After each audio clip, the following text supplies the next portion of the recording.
मैं भारत को भारतीयता की मान्यता के आधार पर फिर से खड़ा करना चाहता हूं, उस काम में लगा हूं।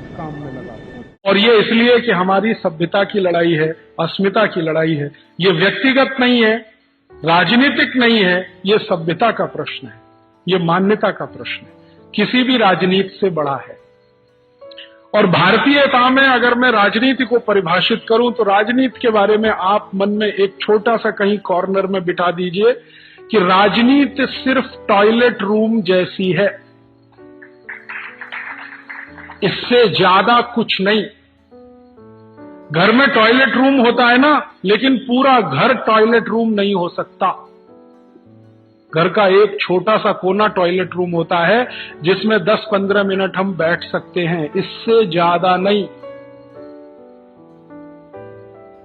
राजनीति भी वहीं तक है, क्योंकि उसके आगे तो बहुत कुछ है। किचन है, डाइनिंग रूम है, ड्राइंग रूम है, बेडरूम है, वो महत्व के हैं, टॉयलेट रूम नहीं है, 15 मिनट के लिए है बस।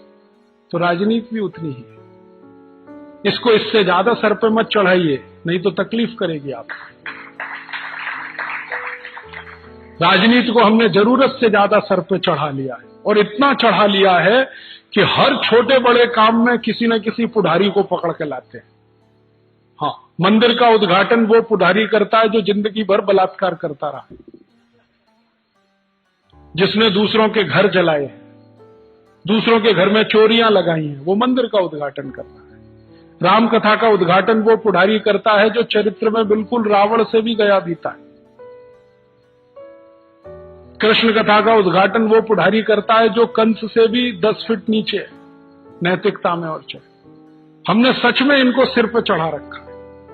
हर छोटे बड़े काम में इनके आगे पीछे घूमते रहते, आइए जी हमारे यहां उद्घाटन। कहां फंस गए आप इनके चक्कर में। इसलिए मैंने बहुत गंभीरता से सोच विचार कर कहा है, पुढ़ारी और पॉलिटिक्स माने टॉयलेट रूम। घर की जरूरत है, लेकिन पूरा घर वो नहीं है, थोड़ा सा हिस्सा है, उतना ही भर रखिए उसको। उतना भर रखेंगे तो ये सीधे रहेंगे और एकदम चलते रहेंगे आपके कहने पर। जो आपने सिर पे बिठा लिया, अगर पूरा घर टॉयलेट बना लिया तो क्या होने वाला, घर छोड़ के जाना पड़ेगा। इसलिए ज्यादा इनको सिर पे मत चढ़ाइए और ज्यादा इनको इस तरह से तवज्जो मत दीजिए। हर समय उनके आगे पीछे मालाएं लेके खड़े हो जाना। हम जानते हैं कि चरित्र से बहुत घटिया है, बेईमान है, चोर है, लुच्चा है, लफंगा है, लंपट है, फिर काहे के लिए मालाएं लेके खड़े हैं उसके सामने। जब जानते हैं, नहीं जानते तो बात अलग है। आपको मालूम है सब कुछ खुला है आपके सामने उसका, फिर इतना क्यों उसको तवज्जो देना। थोड़ा स्वाभिमानी तो बनिए। भारत के लोग तो स्वाभिमान के लिए गर्दन कटा देते हैं, स्वाभिमान नहीं छोड़ते। हमने इतना छोड़ दिया है।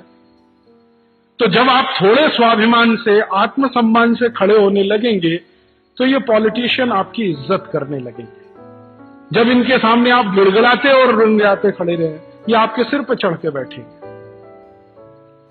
इसलिए उनको उनकी जगह रहने दीजिए। खत्म करता हूं। मेरा एक दोस्त है, अमेरिका में रहता है। थोड़े दिन पहले उसने मुझे ईमेल किया। कैलिफोर्निया के पास एक गांव में रहता है, कैलिफोर्निया स्टेट में रहता है एक गांव में। तो उसने मुझे ईमेल किया और बोलता है, राजीव भाई मेरा घर जल गया। तो मैंने कहा सो व्हाट, जल गया तो जल गया, क्या फर्क पड़ता है। उसने कहा नहीं मैं कुछ बताना चाहता हूं। मैंने कहा बताओ। उसने कहा जब मेरा घर जला तो सबसे पहले फायर ब्रिगेड आ गया और फायर ब्रिगेड ने आग बुझाई। फिर तुरंत ही इंश्योरेंस कंपनी वाले आ गए, चेक लिख के देके चले गए। फिर पुलिस आ गई, मेरे घर में FIR नोट करके चले गए। तो मैंने कहा फिर क्या है। उसने कहा मेरा पड़ोसी नहीं आया। मैंने कहा भाई तू अमेरिका में रहता है, भारत नहीं है ये। अमेरिका में घर जलता है तो सब कुछ आता है, पड़ोसी नहीं आता। और भारत में अगर घर जल गया तो कोई नहीं आएगा, सबसे पहले पड़ोसी आएगा। फायर ब्रिगेड वाले कहेंगे अभी पानी नहीं है टैंक में, 2-3 घंटे बाद पानी भर के आएंगे। पुलिस कहेगी हमको फुर्सत नहीं है, यहां आओ और FIR कराओ। सरकार कहेगी 2-3 साल बाद इंश्योरेंस का पेमेंट होगा। कोई नहीं आएगा, पड़ोसी पहले आ जाए। ये तो सभ्यता है। इसी सभ्यता को बचाने की लड़ाई है ये, जो दूसरे देशों के पास नहीं है। जॉर्ज बुश और अमेरिका इससे वंचित है और हमारे पास ये है।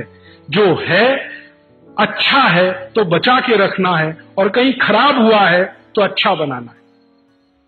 हमारी सभ्यता में कहीं कुछ खराबियां आ गई हैं तो उसको अच्छा बनाना है, और जो अच्छा है उसको संजो कर रखना है। ये ध्येय है हमारा, इसके लिए हम ये काम कर रहे हैं। तो आप भी, हम भी, सब मिलके करें, शायद हो जाए।